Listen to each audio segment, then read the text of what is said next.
Esok ketemu lagi di channel Saudara Muda yang kali ini akan membahas 7 ritual hubungan intim paling nyeleneh di dunia. Ada banyak cara dan tips yang membahas seputar hubungan intim. Tapi agaknya sedikit demi sedikit, cara dan tips tersebut terbilang aneh dan tak masuk akal. Tanpa mengabaikan bahwa sebuah daerah tertentu pastilah punya tradisinya masing-masing. Tapi terkadang tradisi yang terjadi di sebuah daerah bisa dianggap sebagai suatu hal yang tak wajar. Bahkan terbilang aneh dan tak lazim. Nah, berikut ini ada 7 ritual hubungan intim paling aneh dan nyeleneh di dunia. Tapi sebelum melanjutkan videonya, alangkah baiknya buat sobat muda untuk klik subscribe untuk berlangganan video-video terbaru di channel Saudara Muda, karena berlangganan itu gratis. Ritual di Haiti. Setiap bulan Juli, masyarakat Haiti mengunjungi air terjun Chaude d'Eau. Mereka mengunjungi air terjun tersebut untuk melakukan ritual pemujaan Dewi Cinta sebelum melakukan hubungan intim. Baik laki-laki maupun perempuan melumuri tubuh mereka dengan lumpur yang dicampur dengan darah hewan. Sebelum akhirnya mereka mandi di bawah air terjun dan melakukan hubungan intim sebagai rangkaian dari ritual ini. Masyarakat Haiti mempercayai bahwa dengan melakukan ritual ini maka mereka akan memperoleh keberuntungan. Tradisi sebelum menikah di Tibet. Budaya ketimuran yang dianut Indonesia memandang tidak berhubungan intim sebelum menikah merupakan hal yang baik dan sesuai norma kebiasaan serta agama. Tapi, hal itu tidak berlaku di Tibet.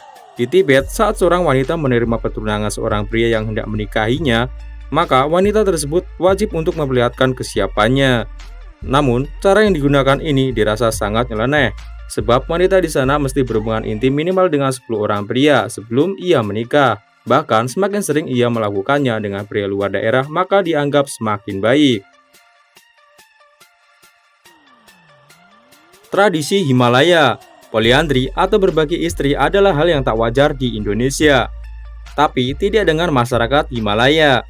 Masyarakat Himalaya akan berbagi istri antar saudara laki-laki, yaitu saudara laki-laki tertua harus merelakan istrinya menikahi adik laki-lakinya saat sudah menginjak usia dewasa. Bahkan praktik ini sering kali disarankan oleh orang tua kepada anak laki-laki tertuanya. Praktik ini bertujuan agar tidak adanya pembagian tanah antara dua saudara, mengingat mencari lahan datar dan layak untuk ditempati merupakan hal yang sulit.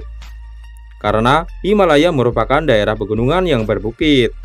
Kontur wilayah ini pula yang membuat budaya ini bertahan dari ratusan tahun yang lalu sampai sekarang. Ditambah belum sepenuhnya tersentuh dunia modern, tapi tetap saja tak membenarkan praktik ini apalagi jika terjadi di Indonesia. Tradisi seks maraton di Bolivia.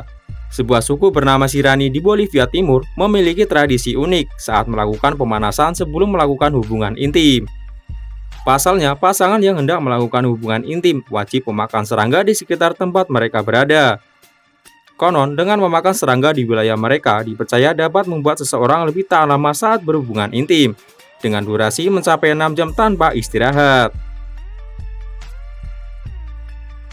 Budaya Yunani. Orang Yunani nampaknya memiliki pemikiran sendiri dan berbeda dalam beberapa bidang, termasuk dalam hal orientasi seksual yang berbeda dari kebanyakan orang di belahan bumi ini. Mereka berpikir bahwa menikah dan berhubungan intim dengan sesama jenis merupakan hal yang masuk akal. Pada zaman Yunani kuno, kerap kali orang-orang membedakan peran sosial antara wanita dan juga pria. Pasalnya, bagi mereka wanita merupakan makhluk dengan status sosial rendah, dan pria status sosialnya dipandang lebih tinggi.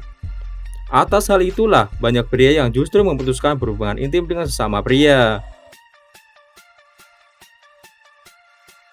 Kawin kontrak Iran. Dalam agama Islam, bagi pasangan yang sudah sah menikah menjadi pasangan suami istri, dianjurkan untuk melakukan hubungan intim. Namun, di Iran ada ritual aneh dan sedang menjadi tren di negara tersebut. Bagi mereka yang sudah tidak mampu menahan gejolak untuk berhubungan intim, maka mereka bisa melakukan pernikahan sementara dalam sebuah upacara dan kontrak tertulis sebagai kesepakatan dari nikah kontrak tersebut. Tak hanya itu, mereka juga diharuskan membayar agar pernikahan tersebut dapat dilangsungkan. Dan setelah itu, mereka pun bisa menikah, walaupun pada akhirnya mereka akan berpisah dan tanpa adanya ikatan resmi seperti sebelum mereka menikah. Ritual masturbasi Raja Fir'aun. Masturbasi merupakan hal yang tabu untuk dibahas, khususnya di Indonesia, apalagi jika hal semacam itu dilakukan bahkan di tempat umum. Namun tidak dengan masyarakat Mesir. Mereka menganggap ini wajar dan sering dilakukan masyarakat Mesir, khususnya kaum laki-laki. Kebiasaan ini terinspirasi oleh sejarah Mesir kuno, di mana Firaun terbiasa melakukan praktek ini pada musim panas di Sungai Nil, sebagai pemujaan kepada dewa Atum atau dewa penciptaan. Dan praktik ini masih dilakukan pria Mesir sampai sekarang. Itu dia sob 7 ritual hubungan intim anak yang ada di dunia. Terima kasih buat teman-teman yang sudah menonton video kali ini. Jangan lupa klik like dan subscribe jika teman-teman ingin update video-video terbaru dari channel Saudara Muda.